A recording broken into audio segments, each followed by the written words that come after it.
Hey, what's up? This is Ricardo at Parts People, and in this video, we'll outline the steps for completing a part replacement on your Dell PC. Visit our website and use this coupon for a 5% off discount.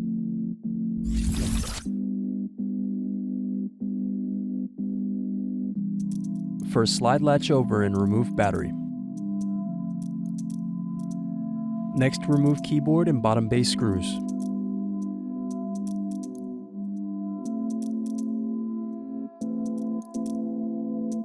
Using a small pointed object, press through the keyboard screw hole to loosen the keyboard. Then turn over and unplug keyboard. Next, remove screws under keyboard. Then turn over laptop and remove bottom base.